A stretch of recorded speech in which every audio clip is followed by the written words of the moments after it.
All right, guys, today we got for you a 2001 Oldsmobile Alero. The BCM body control module is defective on this car. Customer was complaining that it was a crank, no start. It actually would start for about 1 second and cut off. Security light was on. So I diagnosed it and found out there was no communication to the BCM. Troubleshooted all the powers and grounds to the BCM and concluded that it was a faulty BCM. I decided to pull the BCM, which is this. Comes with this factory tape. I cut the tape and opened it up. And this is what I found. Let me show you. You can see there's corrosion there. Look at the relay there. So basically water got into this unit. Hold on, I'm gonna pull out the board.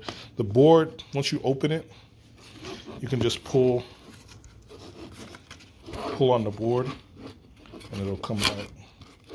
So just pull it straight out and the pins come out.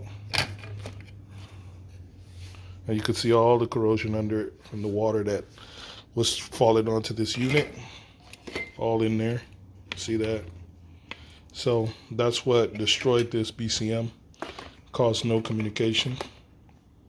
Yeah, so by the way, this would work for also the GM Chevy Grand Am. They actually share the same BCM, so they're compatible. The Grand Am and the Oldsmobile Alero. As well, this would probably work for some other Chevy models. If you just look at the BCM, and look how it's made. You got something similar. It's probably uses the same chipset inside, so you'd be able to do this. What we're going to do here is this damaged board. We're going to read the EEPROM, the memory chip that contains the key information for security, and it also contains the VIN number for the vehicle. And we're going to clone that memory, and then we're going to put it onto our donor board, which is this one here. We got a replacement, right? And this one came from a 2002 Grand Am. So, yeah, we're going to clone the memory, right? So we got our IM608 with our programmer XP400. Got the red strip to this side as indicated by the little legend there. And we're going to go into the programmer on the tablet. Programmer, accept. Just checking my programming and seeing if it's up to date, which mine should be. Yep, so we're going to go to chip,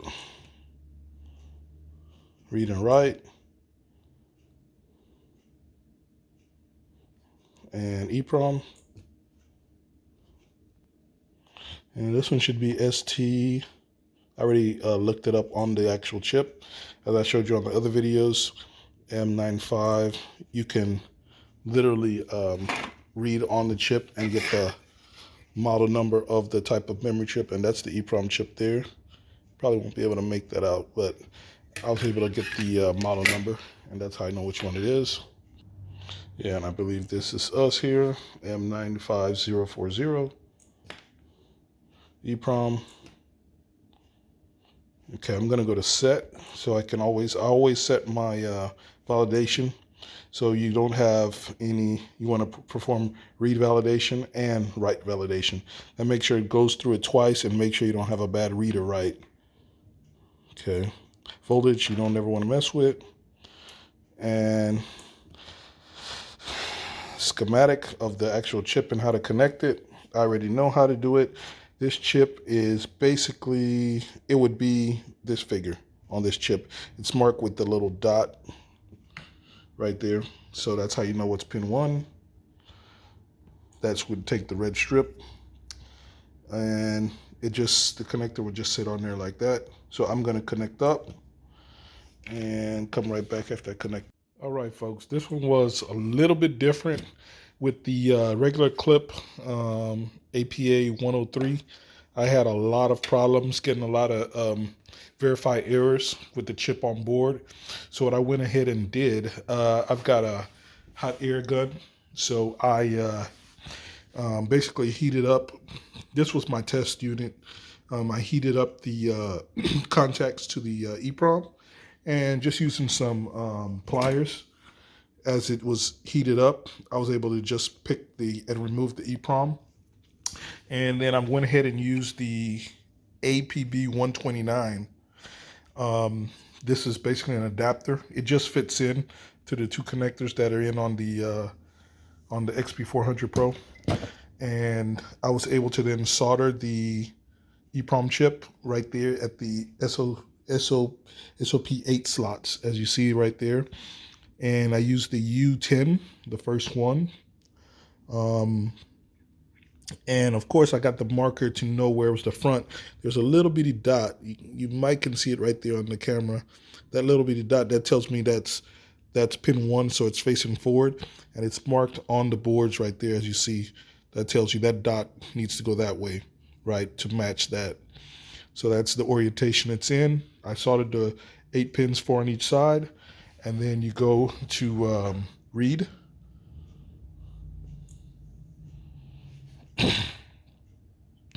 Got a glare, but it's doing the read. Same thing, it's flashing. And that is the read of the EEPROM for the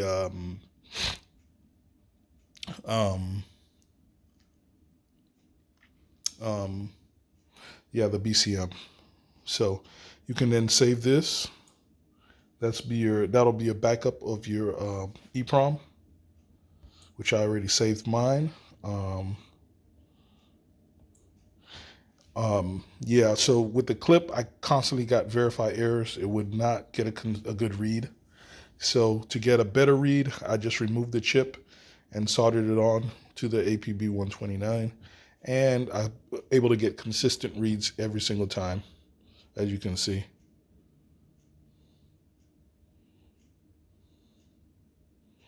Do it again. So that's just a quick tip when you're reading EEPROMs.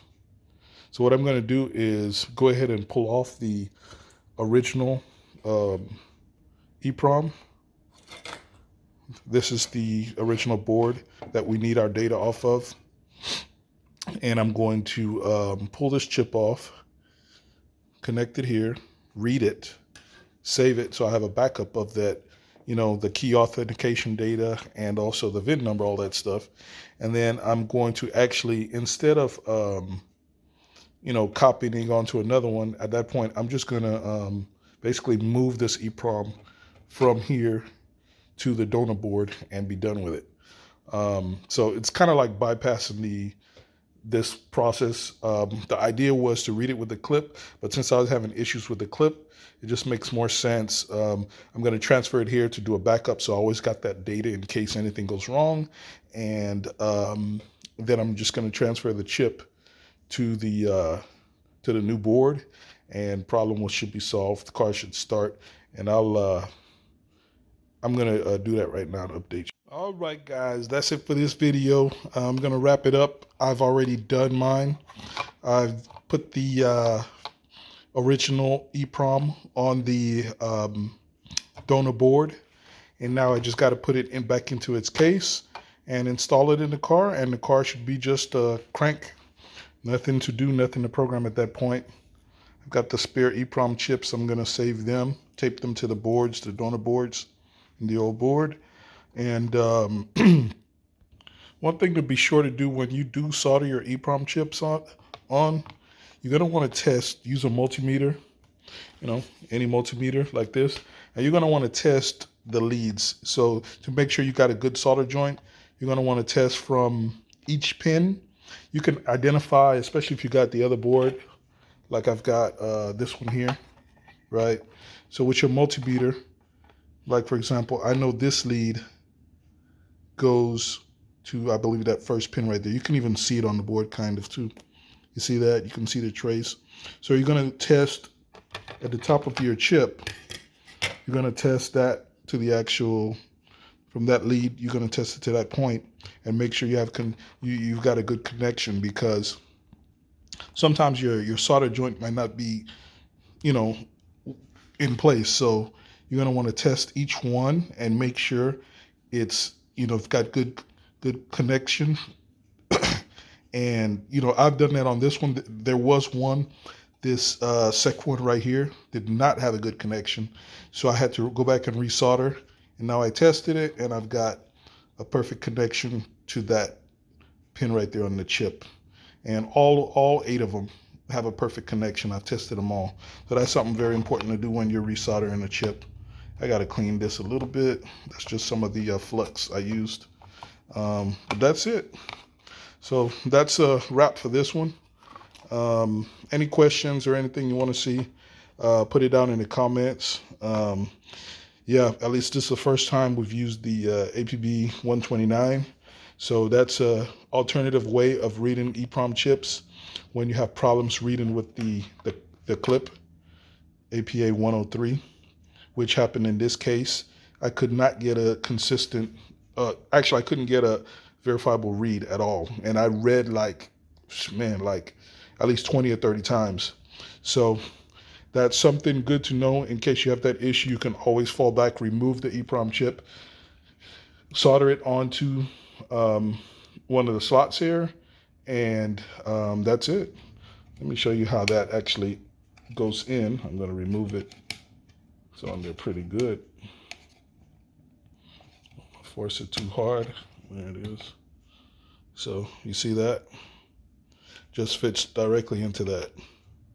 And you just snap it into place. That's it. So, any questions, anything you want to see, like and subscribe, leave a comment. Later.